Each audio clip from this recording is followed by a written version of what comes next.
Kamen Rider, Dive Night, Initiate. Yeah. Hello, ladies and gentlemen. How are you doing? I was cleaning up my house earlier this week, and I found one of the covers that comes with the Dragon Knight belt that I got a while back. So, felt like incorporating that to the intro. Nerd! And I apologize that we are so late this week. We were held back by a group of very enthusiastic yet not very bright individuals. They're called no men. And the no man is led by a discount KB Toys Lucy Lawless. She legit looks like Lucy Lawless, man. Anyway, welcome everybody to Rider Time Podcast Live. This is TimeRider Zero, and rocking with me today is PsychoFox, and we are doing part 2 of our 3-part Kamen Rider Dragon Knight retrospective because 01 is still on hiatus, but hopefully soon it'll be done. This week they just started filming. They just started resuming filming, but more stateside, I would like to quickly bring up our sponsors. So take it away. This episode of the Rider Time Podcast is brought to you by Ranger Stock Convention, which is November 13th to the 15th, 2020 in Orlando, Florida. Go to rangerstock.com for more info. And with all that said, guys, let's begin.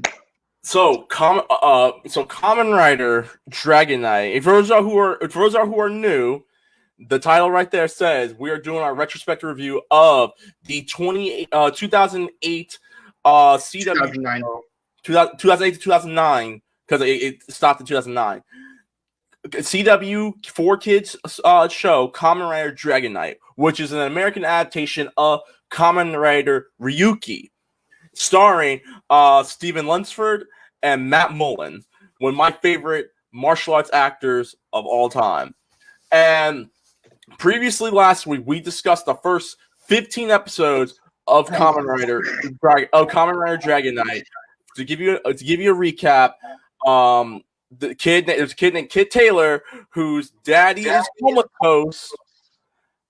And you got Johnny Cage, Len, who's a Kamen Rider Wing Knight, who takes Kit underneath his wing after Kit grabs the dragon vent deck and becomes Kamen Rider Dragon Knight.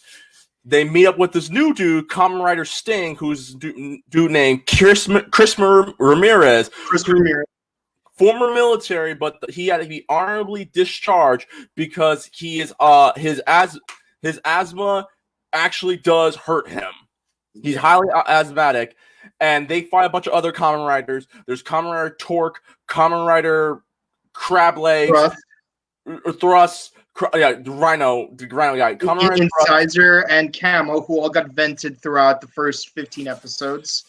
And vent means they're dead until further notice. They're kayfabe dead. And the last episode 15 was a straight up flashback in case you have never seen the first 15 episodes. And I guarantee you, if you thought there would be no more flashbacks, including myself, you're dead wrong. Because episode 29 is a straight flashback until the G-Men show up. But we'll get to that in a minute. So now do you understand why I broke down these episodes the way I did? Yeah, because so people, if you are getting into Kamen Rider Dragon Knight, let it be known that after every 15 episodes, the next episode is going to be intermission. You don't have to watch it. Just watch the last 30 seconds and you're fine. First 5 minutes, last 5 minutes, because where we last left off on episode 15.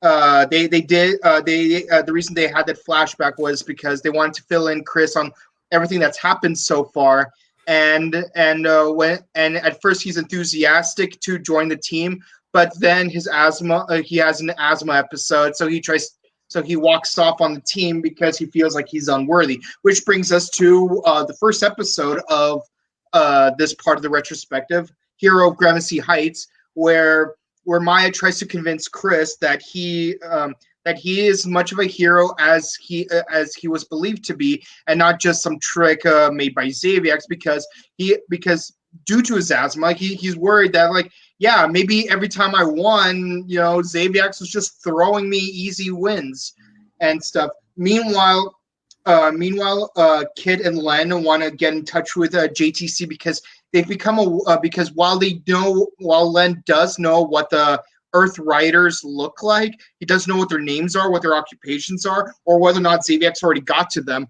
But JTC suspiciously knows who some of the riders are, and they wanted to ask him if he knows where they are.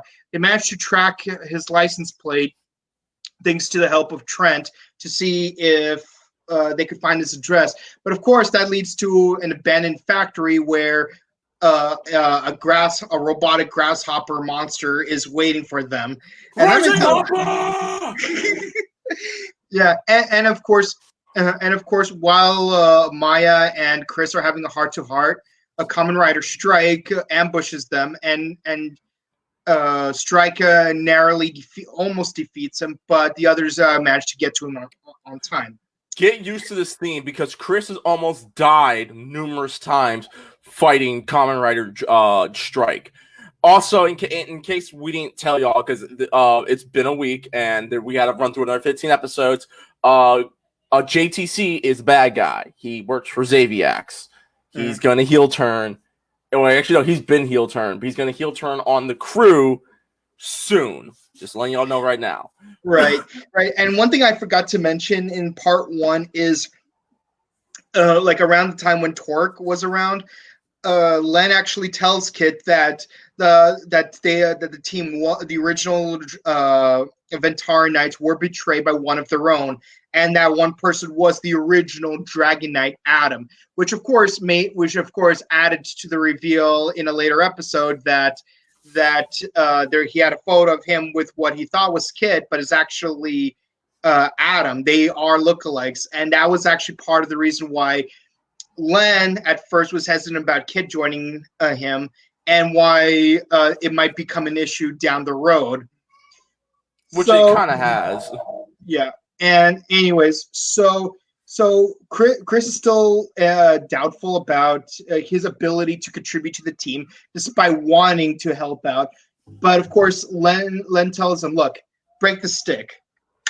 Okay, now break these 3 sticks. See, it's a lot harder. If we work together as a team, it won't matter as much that you're asthmatic. The fact that you're able to help out at all is important enough."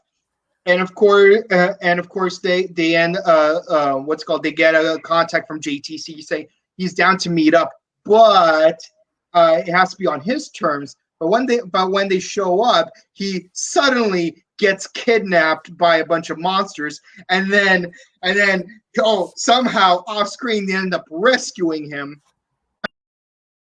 One thing I find interesting is that in this episode, Chris does get a letter from. Chris does get a letter from his doctor saying that his asthma has advanced to a more dangerous state where any kind of strenuous activity is going to hurt him. And in other words, he's going to die. Yeah, he's running out of time, and in the same episode, he's fighting against a Gold Phoenix, which is. So one thing that I should mention real quick is that a lot of the monsters they look very similar to each other in that they're part of certain families. Like for example, in a later episode, you're going to see a group of Zells, which are the gazelle ones, and of course the different variations are Megazell, Gigazell, Magnazell, Magazell. And the Phoenix is is another different variant of the monsters where you got Gold Phoenix, Gold Thunder. I can't remember, there was a third one. I think there was a yellow one, but one thing that's interesting but this is Gold Phoenix, which has the power of fire, which makes it even harder for Chris to deal with his asthma. And of course he managed to defeat it in a very epic manner. But what's really funny thing is in the Japanese version, Chris's counterpart wasn't supposed to be Kamen Rider Raya, which is the Japanese version of Sting. It was actually supposed to be his brother who ended up getting killed. So he took his place in the Rider War. And Gold Phoenix, the monster that he just fought in this episode, was supposed to be the monster he makes a contract with. But instead, Chris's Japanese counterpart makes a contract with Evil Diver, which is the manta ray monster instead.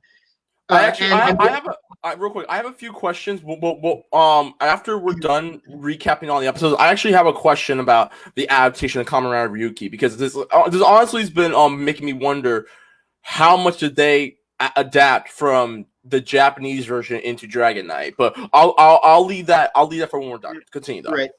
I thought it was just a fun thing to mention about the Japanese version, because there was a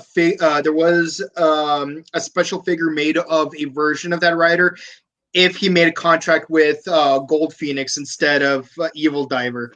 So okay. I just thought I'd throw that out there real quick, and of course at this point, JTC is really upset that at this point it's just him by himself versus 3 riders.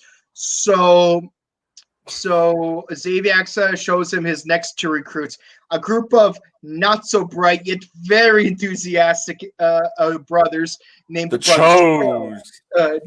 Danny, Albert and Danny. Yeah, Albert and Danny. What's funny is that Albert is played by Tony Sano, who shares the same last name with his Japanese counterpart. So I know that. Well, yeah, that's why on IG I made that little joke where it's like where like you have to vote between Sano and Sano, and of course the winner is Sano. But yeah, can I go real quick? So Xaviax goes to the Chose, because the Chose, you find they be robbing. They be robbing. Okay, so Xaviax is like, all right, look, this is what I'm gonna do for y'all. I can help y'all get rich, but y'all gotta do me a favor. In order to make this universe, and he quotes on the greatest heist of all time, the most universal heist ever, you gotta kill Wing Knight. You gotta kill Kamen Rider Wing Knight. And he gives him a briefcase. I don't know how much money that was supposed to be. What, 100, 500 grand? Split 50-50. And also gives them Kamen Rider decks. You have Kamen Rider Axe and Axe and Kamen Rider Spear. They are about to use it on Len, because Len. This is right after. No, this is before Chris dies. So spoiler, dude. The show is about almost 10 years, like roughly 12 years old. It don't matter. So, While what's that fool's name? Kit and Maya are doing their thing. Len is doing his thing, and he goes over, because this is right after he's training Chris, and Chris is like, "Look, man, I don't know if I can actually do this. Like, I could die," type of thing.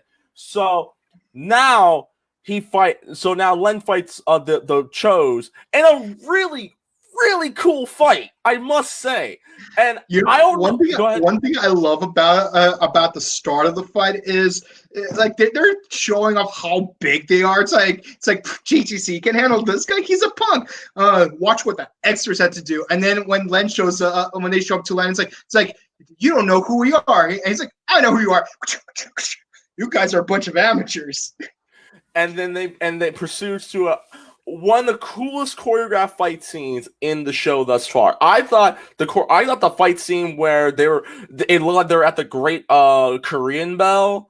I thought that was the best fight scene I've seen from Matt Mullen until this scene. This scene, listen. No disrespect to Hasbro, but Hasbro. If I can make a suggestion to Hasbro for Dino Fury, I think honestly, show off more the craft of the cast that you're going to bring into the show. Like, one of the big things that made Power Rangers really, really cool was the fight scenes, and either you in civilian form, either you actually had the cast members who knew their stuff, and were experts in it, or you have them like do basic fighting where you didn't have to see them do a bunch of flips. You still showed off what they can do. Yeah, I think they should bring that back. Was a gymnast when he was hired to play Billy. Yeah, like I will say this right now, Beast Morphers has done a fantastic job with that. I want them to continue that. Matter of fact, honestly, you should have an episode where they don't ever morph. Just have them fight in civilian form. That's just me. Oh, like the one episode of Static Shock where he's Virgil in the entire episode. Exactly. Now let's get back into Dragon Knight. So, Len beats the hell out of both the shows, and they scurry off back to Xaviax. And then Xaviax's like, y'all got beat up, huh? Yeah. So I told you. Like I told you, he was the best of the best. Like, don't take the shade. Don't take him wearing shades and wearing sunglasses at night all the time for no reason. Don't take that. Don't think he's a punk. He gonna fight. He gonna throw hands. And then Kamen Rider Sting and Kamen Rider Strike are fighting. And Sting is about to lose, but he's like, you know what? No, I gotta get in my inner henshin, my inner shonen jump, and he actually wins without the help of Len and Kit, who I completely forgot what the hell he was doing the majority of the time while Len was fighting the Chos. Right. But and he actually one thing that was really important is that during the training session that they had in an earlier episode. Len said, "Look, you're limited. Your breathing ability is very limited. So you have to make So you're not able to make as many hits as you would like to, which means you have to make every hit count." And then later on in this episode, what's his name? Strike. He says, "You got heart, kid. Too bad you don't have the lungs." Yeah, I'm like that. What a low blow right there. But it don't matter, cause in the end, Sting got the last laugh, and Len and Kit got him out of there, right? And I think this was right after they ate pizza, because the majority of the time. Oh, also, before we get into Chris dying, we also find out that Ventara doesn't have pizza, because almost every time they're finished fighting, apparently Chris, Len, and Kit go out for pizza. Yeah. And they ask, and this is where we learn more about Chris. Chris is the show's Lieutenant Dan. Because Chris is father, his granddad, his great-granddad, his great-great-granddad. Yeah, no, Marines, not Navy. Marines. My bad. Marine Corps. So he has to continue the heritage, the tradition of all the men of the Ramirez family are freaking Marines. So again, we got Lieutenant Dan, but it doesn't end for Lieutenant Dan and Kamen Rider though, and I'll get to that in a minute. So he asks Len, but when he leaves, Len has a personal thing to ask of Kit, a very modest proposal. He asks Kit, listen, man, when this is all over, because we gonna win, we gonna beat Xaviax, and we're gonna reclaim Ventara, because we only have 38. We only have a few another arc, and we're done. We're only 39 episodes. But I digress. Listen, Kit, I would like for you to come back with me and be Kamen Rider Dragon Knight Ventara. It's like, wait, what? They'll be like, no. Before you say, hold up, swell up. Before you say yes. If you leave, you can't come back. And when danger calls, you're gonna be asleep the whole time. But when danger calls, you're gonna have to wake up and do your thing. Okay, I'm just letting you know. Basically, all the riders on rotation are asleep, are in hibernation for 12 years, with the exception of a 3-day grace period of transitioning from rider to rider.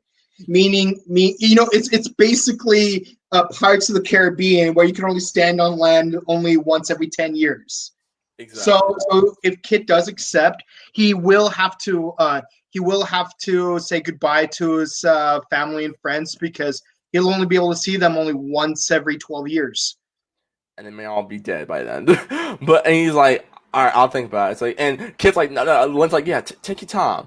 but it'll take time too long because we only last one season.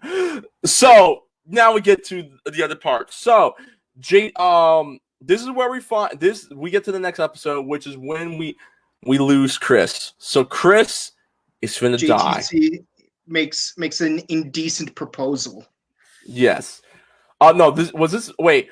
Yeah. Do they find out about JTC being Kamen Rider strike after his death? Not right? yet. Not yet. Okay, just making sure. But here's what does happen. JTC does show up to Chris and tells him, look, man, I'm not here to fight, but I do have an offer. Xaviax, he has advanced technology that humans are very primitive to, which means that he can actually fully cure your asthma, and you can go back to being a Marine Corps and be an all-American hero like you always wanted to. All he wants in exchange is for you to take out Dragon Knight when he least expects it. And of course, at this point, he's like, in the Navy. Marines, sorry. In the Marines, we have this phrase, semper fidelis. You know what that means? Always faithful. He's like, okay, man, I warned you. You got a heart, but you ain't got lungs. Just saying. That was the episode where he dies, right? When he says, siempre fine. Semper fi. Semper fi. All right, that's when he dies. Okay, so then we find Spear and Axe. They finally make their debut. Also, a little subplot. Lacey is sick and tired of Amaya always leaving, finding these little stories and stuff like that. Hanging out with the writers. And Trent, who, keep in mind, because remember, Trent's a nerd. Why? Because he likes comic books. He works in a bookstore. And he talks about aliens. So he's a nerd. Right, just to let y'all know, ATC's biggest fan. Yeah, and just remember, people, he's a nerd. So Lacey's not having it, which makes me beg the question: Yo, Lacey, wait, hold on. You know that she's friends with these fools, and you even said yourself that Kit is pretty cute. Girl, why don't you try talking to them? Or anything like that. I'm not saying in that manner. I'm just saying she actually talked to Kit even once after that episode where she first saw him. This becomes a problem, which I will talk about when we get to the end, because just like some of my issues with Star Wars Revenge of the Sith, if people talk to each other, they would not be in the predicaments that the show puts them in. Spider-Man 3, for that matter. Or Spider-Man 3. No. I don't want. We're not. We're going on tangent. No, getting back into the show.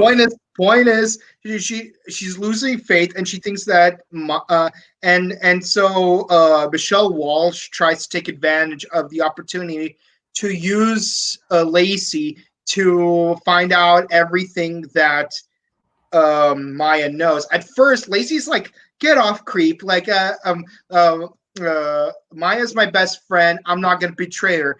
But then, before she manages to get back to the bookstore, the Cho brothers show up to cause some trouble with the heroes, and then she blatantly sees Kit, Chris, the Chos, Len, and Danny go through the mirror, and then Albert, he just transforms just right in front of her. Well, she can't see. She don't see it. Oh, he don't see her. And the bookstore gets wrecked from his transformation because of that bubble thing. So they fight.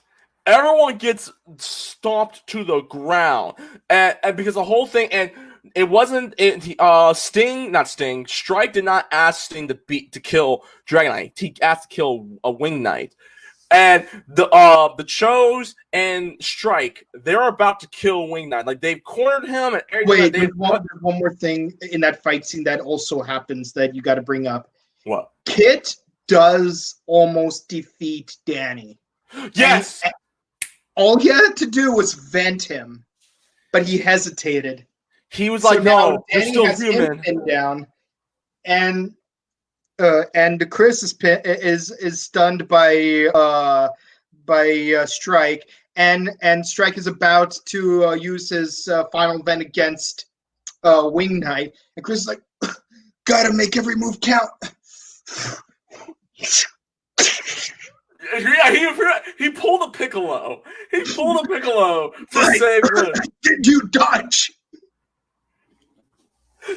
You know what? I want to talk about that later too. But yes, so in order to save Len, Chris gets in the way so he doesn't have to get Rider kicked to death.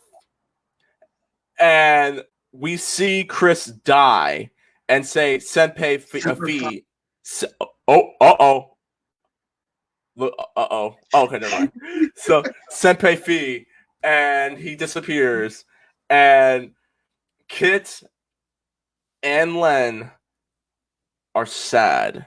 I say that sarcastically because we'll get to the next episode, but they're like, we gotta get him out of there. Like, we gotta save him. We gotta get him back. We will, Kid. We will. Next episode. And in the next episode, they've been acting different. They've been dealing with the with this tragedy in their own different ways. I don't like pretty much the majority of the episode is them dealing with his death. And my problem is, and actually, no. I'll take that aside. When we talk about our issues with this arc, I'll get to that. So, Len is beating up on some monsters, and he talks to himself in the mirror because he's like, "You are a soldier. You're a soldier. Damn it." Yeah, that's his way of dealing with the trauma. Because it's been made very clear he wasn't meant to be the leader of a team. He was a solo act. But he was forced into that position because of the circumstances that Xaviax put him to, being the last rider of Vintara and having only two people and having only two other Earth riders to be able to help him out, to choose to help him out. In fact, yeah, like they chose to live and die by the sword, and it's a humbling thing. Which I will say this.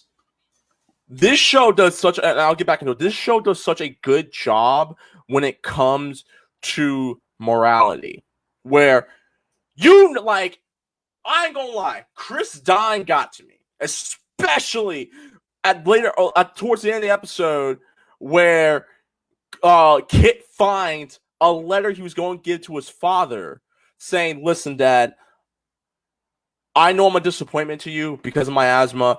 And I wanted to be the hero that you want me to be. But in the end, I don't think I ever will be that hero." And it hits Kit on a personal level because Kit's father sees him like as an equal. Like he's like, "Look, son, you're gonna win some, you're gonna lose some, all right? But you always have to keep your morals. Always keep fighting. Blood is thicker than oil. Blood is thicker than motor oil." Yeah. And it's a touching moment. It really is because they summer on the fact that this kid, because we don't know how old Chris is. We know that Kit is 18 years old, which begs the question on many levels about certain things, which I'll get to. But he was a soldier. He's probably no older than me or you, TRZ. Yeah. Like he's probably in his early 20s. Like he just finished training and everything like that. So he lost his life in a war that honestly he didn't have to be part of, but he did it to save his family and to save his home. And he did it despite his severe medical conditions. Because takes a lot of guts. Even in the regular U.S. military award that he chose to be a part of, they said, "No, we don't need you. Your health is more important. You'll be honorably discharged." And this played as a huge disappointment to his dad and himself because he wanted to be a soldier. He wanted to do his part to help, peace, freedom, justice, and the American way. And he was tricked into joining a completely different war by that same promise, but he kept to his morals and decided to stick. And he was not a deserter, basically. Like exactly. No matter what war he's a part of, whatever nationality he's representing, he to the end he was never a deserter. Yeah, so like it, and so we get to the next episode, and that's when we find out, dun dun dun, JTC was Kamen Rider Sting all the entire time, because around this time, because Kit fights the Chose again and gets beat up, but then they say, hey yo, we got your daddy, because he went to go check on his dad. We have your daddy. No. How could you not take good care of your dad? That is so irresponsible. It's pretty jacked up. Like they do some wacky head games. And you know they're really messed up when they shove him and then he shoves them back. It's like, whoa, brother, did you see what he did? Yeah, he assaulted you. Yeah, man. You just straight up assaulted me. I could sue you for that. You know, I have certain things I want to say about that, but due to certain things that are going on right now in the world, I ain't gonna say it. So, anyways, JTC, you find out heel turns on Maya and Kit, and he's like, yeah, it was me. No, it was me. It was me all along. Len was always suspicious, but Maya and Trent, especially Trent, didn't want to believe the idea that he was a Kamen Rider, especially an evil Kamen Rider, because they looked up to him. He was their hero. And in the case of Maya, she wanted to have a romantic thing going on with him and whatnot. But yeah, and the moment when she finds out about him, he's like, please, I was just using you. Did you think I actually cared about your journalistic integrity? Now, I found about the truth, and I decided to be on the winning side. The feds had me locked up, and it was Xaviax who broke me out. So essentially, WikiLeaks of Kamen Rider. So they fight, and then they try to make the ultimatum because Wing Knight is still Len's still jacked up over the Chris's death. So it's the majority of this episode is Kit trying to get his father back, and in the end, he does get his dad back to the hospital with Maya's help. In the process, this is for Chris. Final event. Dragon Impact! Bow. He murders Albert right in front of Danny. And you have to admit, it was impressive to see Kit actually hold his own against 3 writers, especially since just 2 episodes ago, 3-on-3, they were still struggling. And so now we get a Danny episode where Danny wants revenge. Next episode, Danny vows to get revenge for his brother's death. And also, this is around the time, because as this is all going on, because Xaviax is like, nah, son, you are going to help me. I don't give a damn about your brother. I don't give a damn about the money that you're about to give me back. Because he's like, you know what? I'm out. I want Kit Taylor. You can take your damn money back, take all of it back, but I'm going to keep this, and I'm going to go and whoop his ass. And Xaviax essentially force chokes him, and he's like, listen to me. You have the dark side, but you will not try and disobey me. Because unlike you, I have unlimited power! Oh, and also, at the end of the previous episode, it was revealed that there is another Kamen Rider out there fighting some of Xaviax's gel newts. And it's a leather-clad woman. Like she flat out looks like Black Canary. And real talk. I honestly thought that was Shiara Hana when I first saw it. I'm like, no, because Shiara Hana was not didn't get her jump start until Mega Force and Super Mega Force. No, but she looks like she could be related to Shiara Hana. And the actress, and you can continue talking about Kamen Rider Siren real quick, because that's her name, Kamen Rider Siren. Yes, so she turns into Kamen Rider Siren and defeats the remaining gel newts, and she's like, "Let's go hunting." Danny wants to pick a fight with Kit, and Xaviax isn't having any of that. So he tells JTC, look, man, you gotta vent him. He's turning into a liability. And he's like, okay, boss. But then when he was about to vent, he's like, you know what? I'm gonna let you live for now because unlike Xaviax, I feel like I could still use you. Just don't get in my or Xaviax's way because there's no running away from him. Or you will catch this fade. Yeah, you will suffer the same fate your brother did. Like you won't catch all the smoke if you try to blast us. And of course, Axe does fight Dragonite, but then Kit gets rescued by Siren.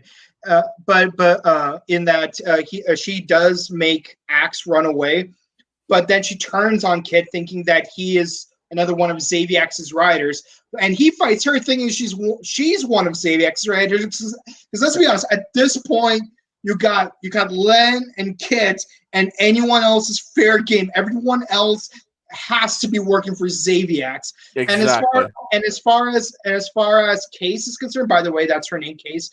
As far as she's concerned, every single person from Earth is working for Xaviax, Kid included. And of course, Len shows up to intervene and stops her. He's like, "What are you doing, Len? Why are you fighting with the enemy? Why are you siding with the enemy?" He's like, "He's not the enemy. Wait, Case, is that you?" It's like, "Yeah." No, it wasn't that. I was like, "Wait a minute, who are?" It's like, "Wait a minute, who are you?" Bam. Now we see his Case, and Case is played by. And Case is played by the lovely Carrie Reichenbach. Yeah, I'll say Reichenbach. To the actress, I apologize if I butchered your last name. But we got Carrie Reichenbach playing Case. And you find out after that and into the next episode that Case and Len are a couple. In fact, they actually kiss. Or at least almost kiss. No, they kiss. No, it's just CW, but CW does a horrible job not showing it because it just shows like the side, like adjacent of like Len's back and stuff, and you can clearly tell they're kind of kissing and stuff. Hey, Nickelodeon, hold on, Nickelodeon. Don't let me down. We need it. You know which one. You know what I'm talking about, Nickelodeon. Don't let me down. Anyways, so you got a rabbit and you got a beetle that for some reason is called a mantis. Okay, real talk. Okay, real talk though. She downplays Kid as in his ability to fight. It's like, you know, okay, sparring match, no final events, no attack events. Bring it on. And of course, she kicks his butt, and I'm like, what do you expect? What do you expect? Like, she has who knows how many years experience being an actual writer. A Kid just became a writer this year, but to his credit, he held his own against 3 writers just last episode and invented one of them. But of course, Len and Case decide to go out for pizza while Kid goes off brooding to himself. Crawling in my skin. Like legit, look like this. Kid becomes the embodiment of a Linkin Park song for the next 2.5 episodes. That's what I'm pointing out right there. So he goes back. No, let me back up. He goes to the hospital. Oh no, he doesn't go to the hospital just yet. He starts to have visions. He does go to the hospital to ask his dad for advice about the morality of what he experienced recently. But his dad tells him, "Look, kid, blood's thicker than oil. You've been so caught up spending time with your friends that your own family got in danger. Take some more time." And you can't help but feel like this is a little too counterintuitive to what his dad would actually say. Check out gun. Anyways, so oh yeah. Also, we gotta bring the subplot. Subplot is actually important. So Lacey does give evidence to discount Lucy Lawless. She goes up to Trent, like, hey Trent, listen, I'm sorry, starting off to you guys. Can I use Maya's laptop? I gotta check my emails. And he puts in a flash drive, which, look, I don't know how many files was on Maya's laptop, but I'm pretty sure that's over 32 gigs. And the best flash drives and the best flash drives we had back then only had maybe 8 gigs. That was 51 files. Man, I'm telling you right now, that was at least a 16 gig transfer. But back in 2008, 2009, that's at least. I'm more suspicious how quickly the files copied over. Yeah, because for the younglings out there, back in our day, but like 10 plus years ago, and even today now, a simple flash drive that's copying over 51 files and stuff like that.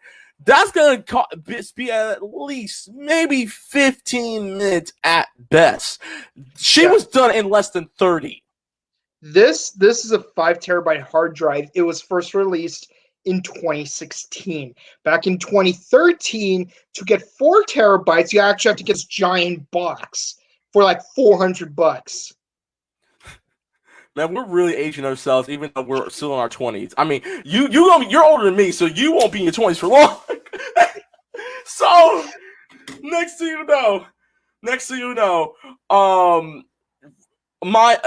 she gets the files to Discount Lucy Lawless, and Kit and not Kit, Len and Case are they're talking about how it was before the war was over and all that jazz. Cue the stock footage from Kamen Rider Ryuki the movie. Yes. Oh yeah, and how he talks about how it's like when nighttime falls, I'm the one who has to clean up all the mess. That's Len talking, and she's like, "But that's why I love you. I love you too. Take my breath away. No, not yet. Take my breath away. Hey, careful, don't say that near reflective surfaces, because you never know if Xaviax is watching. So at the end of the episode, Kit runs into another Kamen Rider that looks exactly like him. Next episode, he's fighting an evil version of himself, Kamen Rider Black Dragon Knight, or Kamen Rider Onyx. Or that's his actual name? In the American version, yes. In Japanese, he's called Ryuga. Because Ryuki and Ryuga. Okay. Yes. I was gonna call him Kamen Rider Black Dragon, because honestly I keep wanting to call Kid form Kamen Rider Red Dragon. See, Dragon Knight's Advent Beast is called the Dragretter, while Onyx's is called a Dreg Blacker, because again, same family, different species. Exactly. Dragretter, Dreg Blacker. Right. And so you find out it was all a dream, because Kid is dreaming that he's about to turn full on heel. And then he goes to the hospital to First, he gets a visit from Michelle saying, "So you're Kid Taylor, Kamen Rider Dragon Knight. So tell me about Ventara." It's like, "Look, man, I don't know what you're talking about. I gotta go to the hospital." And of course, he stops by the bookstore to say, "Hey guys, for some reason, Michelle showed up and she knows I'm Dragon Knight and she knows about Ventara. What's going on?" And like, "We don't know, Kid. I don't know. Do you know, Trent? No, I don't know. Do you know?" Like, where'd Lacey go? Oh, she's probably putting the books up, because Lacey's trying to get a job, because Michelle Walsh, or Discount Lucy Lawless, is telling her, "Yo, you need to keep an eye on your girl Maya. Just keep an eye on her. You're doing this country well, right?" And because that's when you find out that Michelle Walsh is working for a Black Ops organization, for a Black Ops government organization called No Men, where they look over supernatural entities that come into Earth and are trying to figure out what is going on, and are trying maybe use it as a weapon. You'll find out why later on. So they're doing their stuff. Kit goes back to go see his dad, and that's when we find out Xaviax is there. Some guy is visiting his dad. It's like, "Hey, who are you?" It's like, "Well, I go by many names. well, I was this guy's attorney. I was this guy's sponsor. I was this mercenary. Wait, you're Xaviex. Guilty. No, wait, hold on. This whole time, like I knew somehow you were behind the scenes. You took the form of my dad. You're the one who told me to find the deck. You're the one who told me to make a contract with the dragon. You're the one who told me to fight Dragon Knight. You've been feeding me all this bad information. Cue the song music of the Revelation song. Do do do do do do do do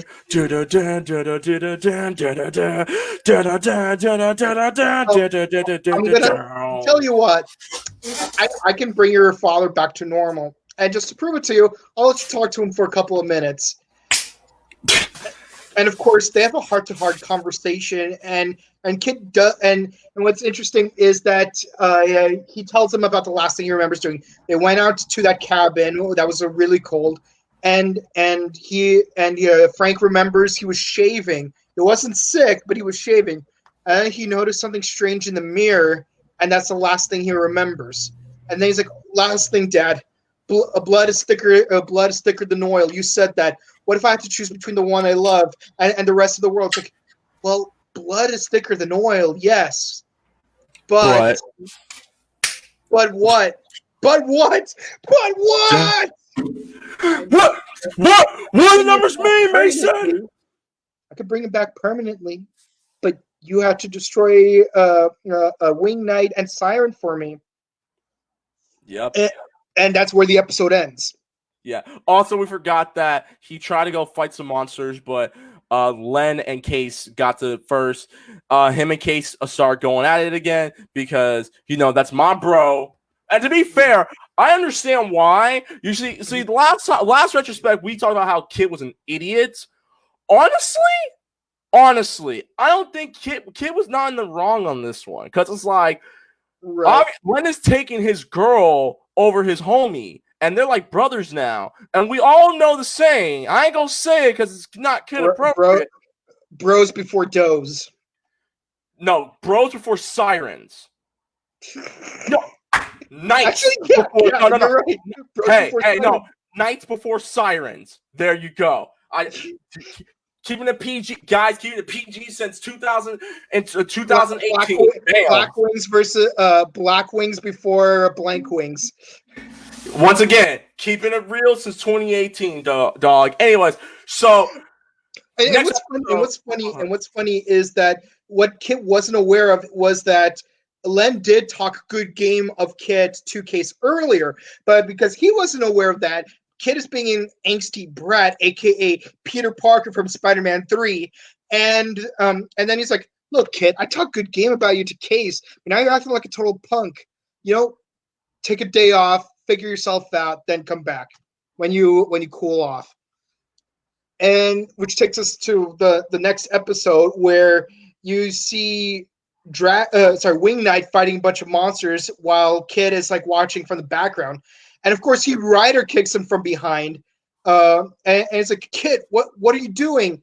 And he's like, "Len, I'm tired of you." And then he turns into Kamen Rider Onyx in this beautifully ominous way. And then he vents Wing Knight, and then he starts going after Siren. And of course, cue more stock footage from Kamen Rider Ryuki the movie, and he vents her. And then turns out the whole thing. Before you say it, I'm gonna say it.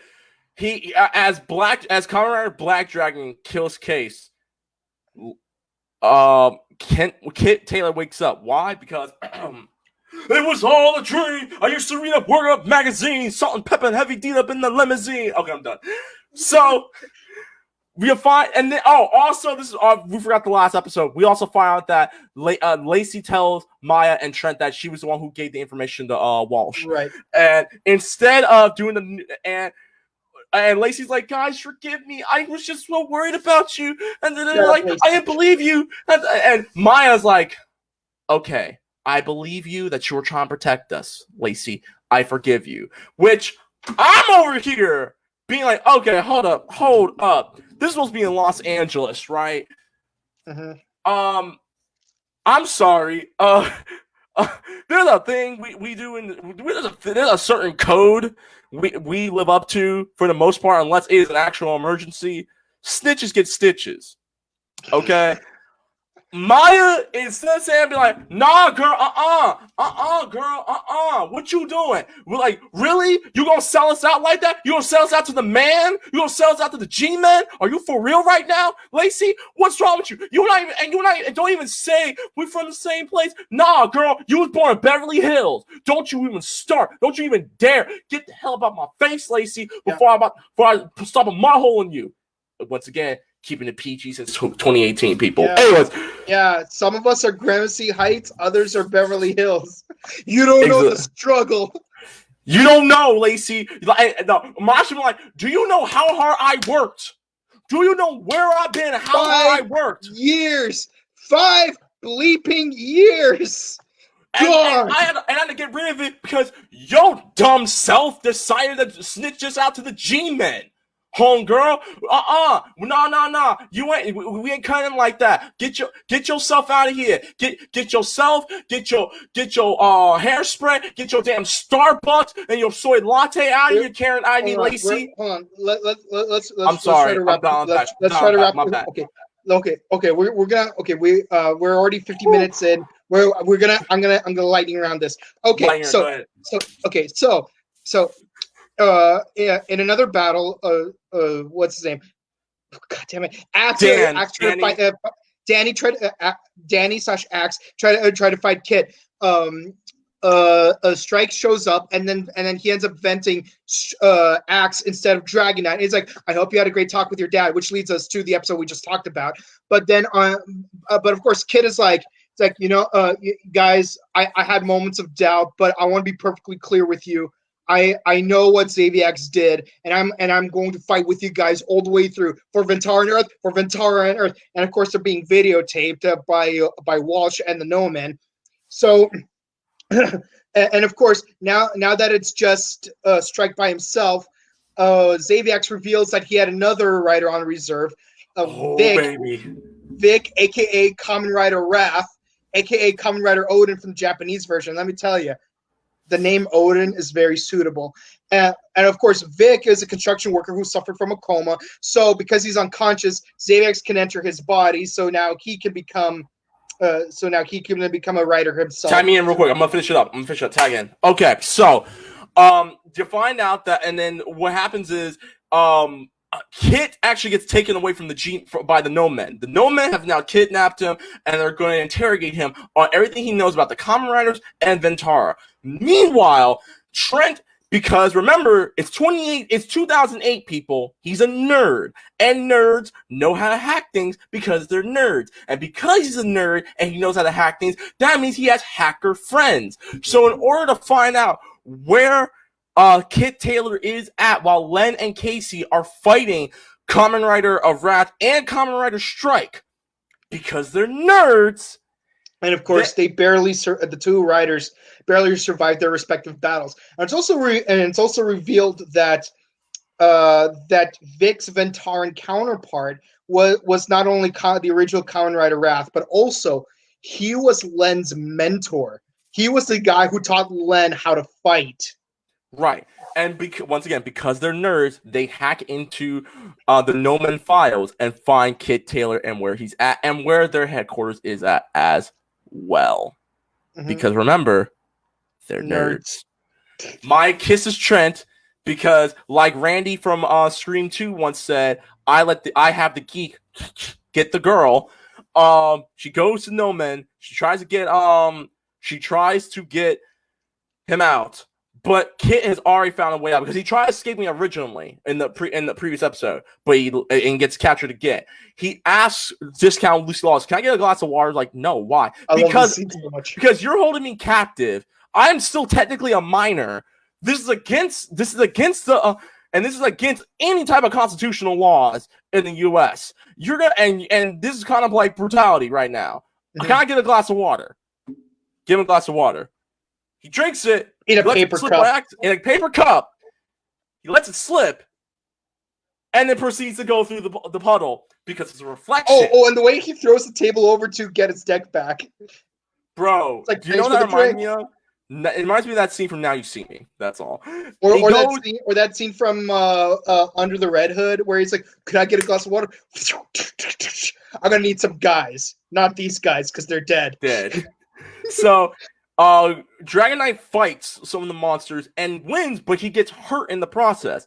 Meanwhile, Wrath and Strike find Len and Casey, who went to No Man's headquarters to get Kit out, but he was already gone. So they get Maya out because Maya went there and they have a new gun. This new gun allows them to spray down the glass so that way the mirrors or any reflective surface, so that way Xaviex and JTC cannot get through. They managed to get Kit out after they whooped on those fools. They sprayed it down, and now they're back at the library, not at the bookstore. And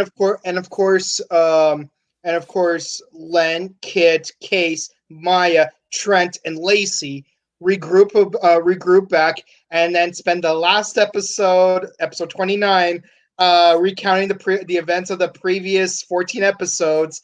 And they're like, "Okay, guys, we're all part of the gang. We're all together. We're Ventara and Earth. Here comes the final battle. Here we go. Let's leap through this mirror." Next time on Kamen Rider Dragon Knight. And I'm pretty sure Casey's gonna die in the next episode. So that is episode 16 to 29 of Kamen Rider Dragon Knight. So we finished the new arc, which was the Trinity, which had Chris die at the end, and now we've made a brand new Trinity between Len, Casey, and Kid Taylor. Trent and Lacey now understand what's going on. Lacey's a snitch. Discount Lucy Lawless is a G-man, and so forth and so forth. I want to go first quickly. Go ahead. I have problems with this arc of Dragon Knight, and it's honestly been it's been festering since the first 15 episodes.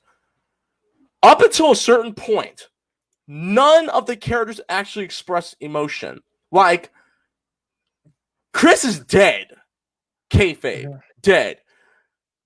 I expect fools to be crying, tugging, like, "I'm so sorry. Like, guys, I'm so sorry," and blah, blah, blah, blah. Like, I'm not expecting, like, raw emotion like a Harry Potter where Cedric died in front of Harry, and then he brings Cedric's body back to Hogwarts. I'm not talking that type of, but I'm like, listen, this is CW. CW is best, even during 0809. CW is best known for exaggerated melodrama where the cast members are crying, right? And that's good. That works as both good and bad. Case in point, Smallville. Like you said, Smallville, fools is crying all the time, especially when Jimmy died after Doomsday killed him. Just saying. Spoilers for anyone who hasn't watched the show, even though the show is now almost 20 years old, starting next year. Happy anniversary to Smallville, by the way. Like you could have done some drama. Like, you really could have. Like, I get it. It's a kid's show. I understand I understand it's a kid's show. I do. But if you're going to commit to, like, "Oh, dang, this dude just died and he was our homie," show some emotion. They don't show emotion whatsoever. The only time you actually see emotion is right when Albert gets whacked, when he gets vented and he dies in front of Danny. That's when you actually see some raw emotion, because Kamen Rider Strike actually is trying to, like, help him cope, but he's like, and just walks away because he's like, "Wait, this is his brother. I'm giving him time to mourn." And honestly, I kind of see a baby face turn from Kamen Rider Strike at some point, because he did show remorse twice, and you can clearly tell he did not want to kill Danny, because he said a dang on thing when he vented him. He's like, let me do this. I clearly vented the better of the two writers. Exactly. Like, I have a problem with that. I have a problem with a lot of the dialogue, because it's like Like Lacey's like, you're going after this stupid case, and this is all fantasies, all make believe, and you're hanging out with this nerd. Blah blah blah. Do you have any proof of Maya? Do you? And I'm like, Maya, you have plenty of proof. Show her your files, you adults. Yeah, show her the photo of Chris. Like Maya, you have plenty of evidence to show Lacey. Better yet, and this is my issue. People don't talk to each other. Why? I don't get it. I really don't. And again, I know this is a kid's show. I know the show is 10 plus years old, but this is the type of writing that irks me about certain things. Okay, I don't really like that. I wish that part had better writing to it. So like the whole Lacey and Maya thing, it just irked me because for a lot of reasons. Like, first of all, that's your homegirl. You should tell her, and you should show proof. You're like, I can't show you right now. And I'm like, no, Amaya, like, low-key, as much as we made fun of Lacey about her being a snitch, Amaya drove her to that. She low-key did. She drove her to becoming a snitch. Because she ain't opened up to her. So, right. Other than that, Casey made up for everything. Listen, shout out to Carrie Reichenbach. I don't know what she's doing now. I know I looked at her IMDb. I know she was in 2.5 Men and everything like that. But I really enjoyed her. I enjoyed the fight scenes. I said once again, Matt Mullins' fight with the Chos, spectacular. And overall, I'm liking where the story is going, and I can't wait to see the last final episodes. Overall, I'll give this new arc. I'll give it an 8 out of 10. Go ahead. Right. Yeah. So I do think that the relationship between Lacey and Maya was the weakest part of this arc. And honestly, I think Lacey's the weakest character overall. Don't get me wrong. The actress, she could be a good actress for all I know, but the character was just really poorly done. It's like they were trying. I think Maya, Trent, and Lacey were basically supposed to be the cast of iCarly, from what it felt like, and like I like that. I get where Lacey's coming from, though. But the thing is, if she spent more time with the other characters, she would be a little bit more empathetic. But also, if she had, if Maya would be a little more inclusive, it's like, look, just give her one photo of Chris in his suit. Like, that's all she needed. At this point, you're already discredited as a writer. What's JTC gonna do? Like, go through a mirror? I'm surprised. I will say this: I'm surprised it took the characters this long to figure out that JTC was an evil writer. Like Len, he was already skeptical. Like, I respect Len for being skeptical. But I do think that they did have an appropriate response when they did finally find out that JTC was an evil writer, because it's like, yo, he was our hero, man. That's more than what I can say for how some of the characters reacted to Chris's death. Because here's the thing, like, okay, like Len, I think Len's response was very appropriate because, look, he was raised from a child to be a soldier, to have no emotions. So I understand, and he wasn't supposed to be a commander. He's supposed to be Blackwatch, basically. So this is a moment where he's questioning himself as a leader, and he's questioning himself as a person, because he doesn't know how to feel when grieving, because he's never lost a soldier before. Heck, Richie was the first time he vented anyone, and I get it. So he does talk to his reflection. It makes sense. What's his name? Kit. He's brooding. I get it. A little more emotions could be useful, but I get it. His dad was just now kidnapped. He doesn't have time to worry about that. I will say this. I would have liked a scene where he visits Chris's dad and tells him, like, we're a part of special ops forces, and we lost your son in combat. He sacrificed himself for our commander. That would have been a great addition to the show. But I think Maya had the worst reaction because she was the one who encouraged him the most to join the team. Thank you. So this should have been a bigger loss for her than any of the other two members of the team. That's my biggest issue with this arc. But I think Chris was the best part of the arc because this is really good representation of a character with a disability, especially a character who has severe asthma. Because it's like this, yes, he has a harder time dealing with the strenuous activity, but he's still doing and gonna go do it and sacrifice his own body for the sake of what he believes in. This is what it means to be a hero. He lived a hero, he died a hero. As a character, he gets a 10 out of 10. God damn it. Case, I get her skepticism. I think her relationship with Kid was a little clumsy, but it does get a little more restorative over time, so I can respect that. Overall, I give the arc an 8 out of 10. All right. Right. Well, that being said, guys, next week, the final arc of the season. And I know your favorite boy, the Advent Master, the Advent Master. What's his name again? No. The Marcus actor. Gascos. Marcus Gascos, yo boy, he's gonna be in the final arc of Dragon Knight, and I can't wait to see it. But what being said, guys, I grew up on the Crow. Yeah. So what being said, guys, let's hit up let's go to the comments. All right. So we got Mikey Perez saying, "What's up? What's up with you? Hey, how you doing?" Bro, they're not gonna kiss.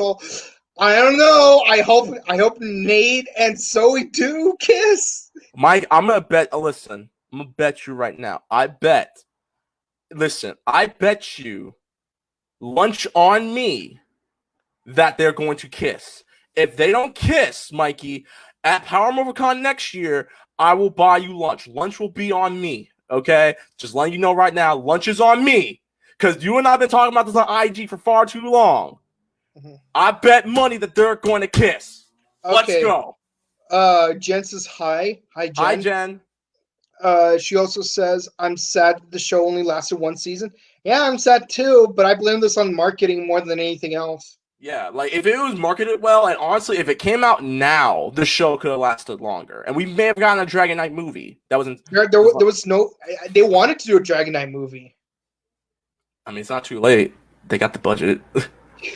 But yeah. So Dagger Boy says, "Hello, nerds." You're a nerd, you dang on Harry Potter fan. Shut up.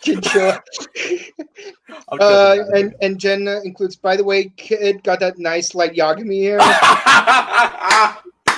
He does have light Yagami hair. He really does. Look, they should have got him for the American adaptation. I mean, it still would have been good, but still. And then Ryan further supports us in saying that they are gonna kiss. Don't ruin our dreams. Mondraus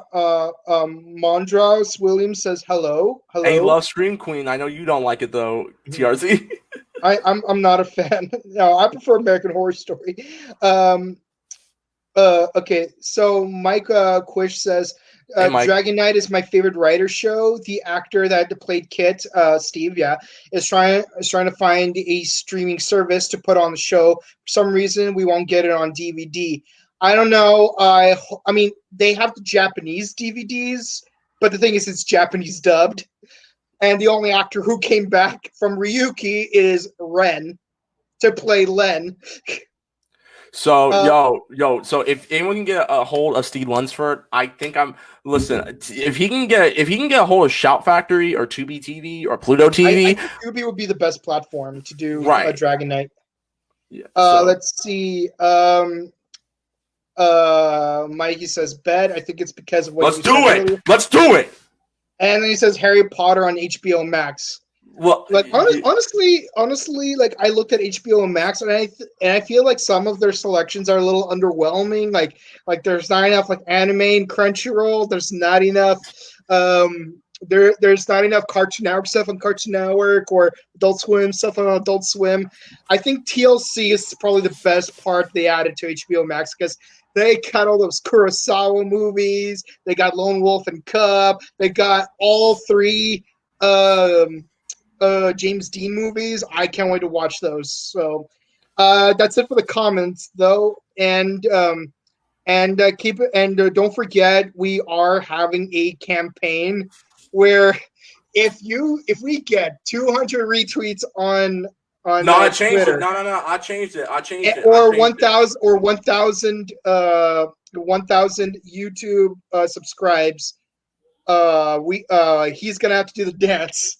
He's gonna have to do the dance. Listen, y'all. If we can get to 1,000, I thank you. That's my reaction. Listen, people. Once again, if you can get us to 1,000 subs on YouTube before this year is over, I will do the ninja dance, all of it. I will do it. Okay. And let's not forget, thank you, our lovely audience, and to our sponsor. And once again, this episode of Rider Time Podcast. Let me do it again. This episode of the Rider Time Podcast is sponsored by Ranger Stock Convention, which is November 13th to the 15th, 2020 in Orlando, Florida. Go to rangerstoporlando.com for more information. Yeah, and of course, don't forget some of our upcoming shows. For one, tomorrow we are doing a panel at 12 p.m. Pacific Standard Time, 3 p.m. Eastern Standard Time, with Storm Club because they're holding a virtual convention. Storm Before the Con, by the way, great name. We're gonna have a Morphin Network panel. And then later that day, we are having an interview with legendary Equation Ranger Titus Jim Gray, aka Aquitar Yellow Ranger. And as we've announced recently, we are also later down the line, we're also gonna have an interview with John Tui, who played two mentors, one of which is an extra here, and the other a Sixth Ranger. Yep. Or as I like to call him, older brother, because I cosplayed as Garu that one time. So be sure to check out all of our shows, and for more news and videos, please be sure to follow, like, subscribe, and everything else under the sun to Morphin Network on Facebook, Instagram, YouTube, Twitter. The sky's the limit, and of course, be sure to check out our respective shows. So, PsychoFox, where can they find you?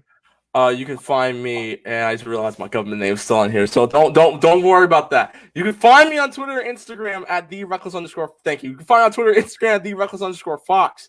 You can find me on my YouTube page, Reckless_Fox. You can find me all Malays Gang content on twitch.tv/RecklessFox. I just uploaded a brand new video not too long ago. Watch it. It's not of the faint of heart, but there's a lot of laughter in it. Myself and Mr. TRZ were in that video.